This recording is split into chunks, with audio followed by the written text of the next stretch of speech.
12. रानी. रानी गद्य की कवयित्री महादेवी वर्मा का जन्म सन 1907 में फर्रुखाबाद में हुआ और निधन सन 1987 में हुआ। स्मृति की रेखाएं जैसी रचना के द्वारा उत्तम गद्यकार, रेखा चित्रकार के रूप में अपनी पहचान बनाने में सफल रही है। यहाँ रानी नामक एक घोड़ी उनके दो साथी निक्की और रोजी के साथ आई है, सम्मिलित है, जिसका बड़ा मार्मिक और भावुकतापूर्ण शैली में चित्र अंकित किया है। रियासत होने के कारण इंदौर में शानदार घोड़ों और सवारों की आधिक्य था। इसके अतिरिक्त हम अंग्रेजों के बच्चों को छोटे टटुओं या सफेद गधों पर घूमते देखते थे। रामा की कहानियां में तो राजा अपराधियों को गधे पर चढ़ाकर देश निकाला जाता था। इन्हें गधों पर बैठकर प्रसन्नता से घूमते देखकर विश्वास करना कठिन था कि इन्हें दंड मिला है। रामा के पास हमारी जिज्ञासा का समाधान था। इन्हें विलायत में गधे पर बैठने का दंड देकर भारत भेजा गया है, क्योंकि वहां यह वाहन नहीं है। एक दिन हम तीनों ने बाबूजी को मौखिक स्मृति पत्र दिया कि हमारे पास छोटा घोड़ा न रहना अन्याय की बात है। यदि अन्य बच्चों को घोड़े पर बैठने का अधिकार है तो हमें भी वह अधिकार मिलना चाहिए।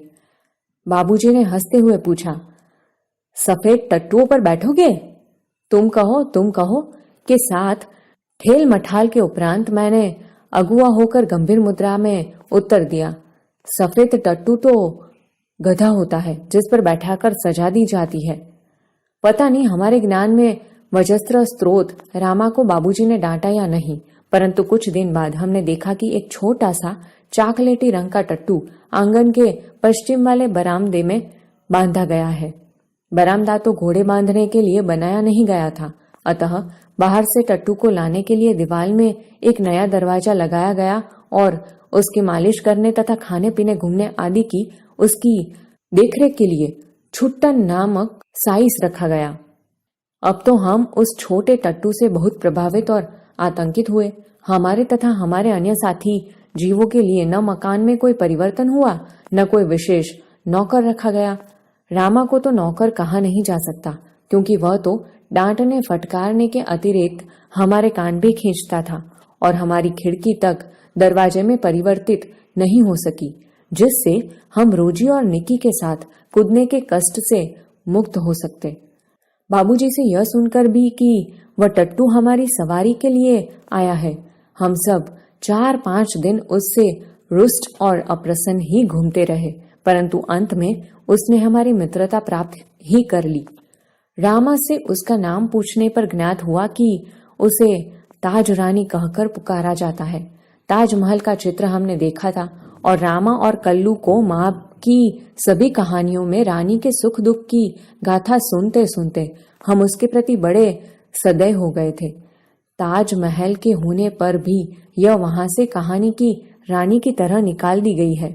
यह कल्पना करते ही हमारी सारी ईर्ष्या और सारा रोष करुणा में पिघल गया और हम उसे और अधिक आराम देने के उपाय सोचने लगे। वह इतनी सुंदर थी कि अब तक उसकी छवि आंखों में बसी जैसी है।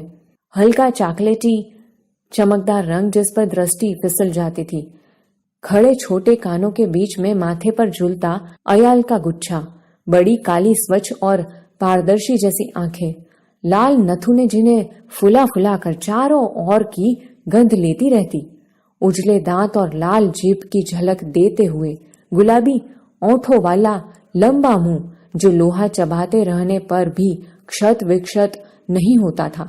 ऊंचाई के अनुपात से पीठ की चौड़ाई अधिक है। सुडौल मजबूत पैर और सघन पूंछ जो मक्खियां उड़ाने के क्रम में मोर छल के समान उठती गिरती रहती है। उस समय यह सब समझने की बुद्धि नहीं थी, परंतु इतने दीर्घ काल के उपरांत भी स्मृति पट पर वे रेखाएं ऐसे उभर आती है जैसे किसी अदृश्य स्याही से लिखे अक्षर अग्नि के ताप से प्रत्यक्ष होने लगते हैं। हम बार बार सोचते हैं कि वह कुछ और छोटी क्यों न हुई होती तो हम रोजी और निक्की के समान उसे भी अपने कमरे में रख लेते। रानी को अपने कमरे में ले जाना संभव नहीं था, अतः अस्तबल बना हुआ बरामदा ही हमारी अराजकता का कार्यालय बन गया। बरामदा घोड़े बांधने के लिए तो बना नहीं था, अतः उसकी दीवार में एक खुली अलमारी और कई आतिताक थे। उन्हीं में हमारा स्वेच्छया विस्थापित और शरणार्थी खिलौने का परिवार स्थापित होने लगा। रानी की गर्दन में झूल झूल कर उसके कान और अयाल में फूल खोस खोस कर और उसको बिस्कुट मिठाई आदि खिला खिलाकर थोड़े ही दिनों में हमने उससे ऐसी मैत्री कर ली कि हमें न देखने पर वह अस्थिर होकर पैर पटकने और हिनहिनाने लगती। फिर हमारी घुड़सवारी का कार्यक्रम आरंभ हुआ। मेरे और बहन के लिए सामान्य छोटी पर सुंदर जीन खरीदी गई और भाई के लिए चमड़े के घेरे वाली ऐसी जीन बनवाई गई जिससे संतुलन खोने पर भी गिरने का भय नहीं था। बाहर से चबूतरे पर खड़े होकर हम बारी बारी से रानी पर आरूढ़ होते और छुट्टन साथ दौड़ता हुआ हमें घुमाता। सवेरे भाई बहन घूमते और स्कूल से लौटने पर तीसरे पहर या संध्या समय मेरे साथ यह कार्यक्रम दोहराया जाता। परंतु ऐसी सवारी से हमारे विद्रोही प्रकृति कैसे संतुष्ट हो सकती थी। अस्तबल में रानी की गर्दन में झूलकर तथा स्टूल के सहारे उसकी पीठ पर चढ़कर भी हमें संतोष न होता था। अंत में एक छुट्टी के दिन दोपहर में सबके सो जाने पर हम रानी को खोलकर बाहर ले आए और चबूतरे पर खड़े होकर उसकी नंगी पीठ पर सवारी करके बारी बारी से अपनी अधूरी शिक्षा को पूरी परीक्षा लेने लगे। यह स्वाभाविक ही था कि ताज रानी हमारी अराजक प्रवृत्तियों से प्रभावित हो जाती। वास्तव में बालकों में चेतना के विभिन्न स्तरों का बोध न होकर सामान्य चेतना का ही बोध रहता है। अतः उनके लिए पशु, पक्षी, वनस्पति सब एक परिवार के हो जाते हैं। निकी रानी के पूत से झूलने लगता था। रोजी इच्छा अनुसार उसकी गर्दन पर उछलकर चढ़ती और नीचे कूदती थी और हम सब उसकी पीठ पर ऐसे गर्व से बैठते थे मानो मयूर सिंहासन पर आसीन हो। रानी हम सबकी शक्ति और दुर्बलता जानती थी। उसकी नंगी पीठ पर अयाल पकड़कर बैठने वालों को वह दुल की चाल से इधर उधर घुमाकर संतुष्ट कर देती थी। परंतु एक बार मेरे बैठे जाने पर भाई ने अपने हाथ की पतली संटी उसके पैरों में मार दी। चोट लगने की तो संभावना ही नहीं थी, परंतु इससे न जाने उसका स्वाभिमान आहत हो गया या कोई दुखद स्मृति उभर आई। वह ऐसे वेग से भागी मानो सड़क, पेड़, नदी, नाले सब उसे पकड़ बांध रखने का संकल्प किए हो। कुछ दूर मैंने अपने आप को उसे उड़न खटोले पर संभाला, परंतु गिरना तो निश्चित था। मेरे गिरते ही रानी मानो अतीत से वर्तमान में लौट आई और इस प्रकार निश्चल खड़ी रह गई जैसे पश्चाताप की प्रस्तर प्रतिमा हो। साथियों की चीख पुकार से सब दौड़े और फिर बहुत दिनों तक मुझे बिछाने पर पड़ा रहना पड़ा।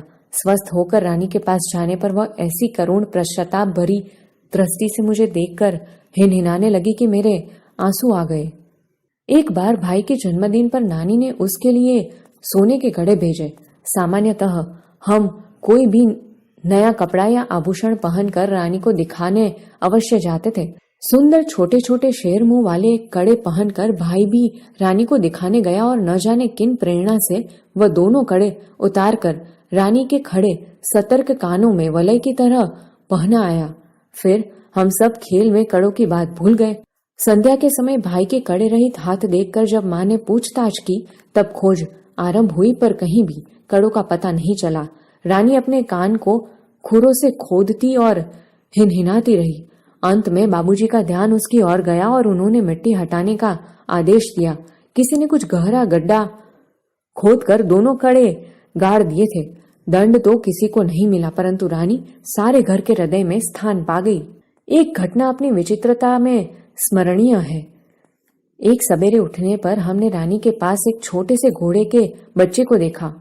यह कहाँ था कहकर हमने रामा को इतना थका दिया कि उसने निरुपाय घोषणा की कि वह नया जीव रानी के पेट में दाना चारा खाकर सो रहा था। भाई ने उत्साह से पूछा, और भी है?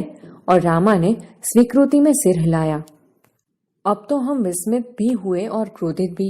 ये छोटे जीव कोई काम धाम नहीं करते और हमको पेट पर बैठाकर दौड़ने वाली रानी का दाना चारा स्वयं खाकर उसके पेट में लेते रहते हैं। भाई ने कहा, रानी का पेट चीर कर हम कम से कम एक और बच्चा घोड़ा निकाल लें, तब बच्चे घोड़ों पर वे छोटे बहन भाई बैठेंगे और रानी मेरी सेवा में रहेगी।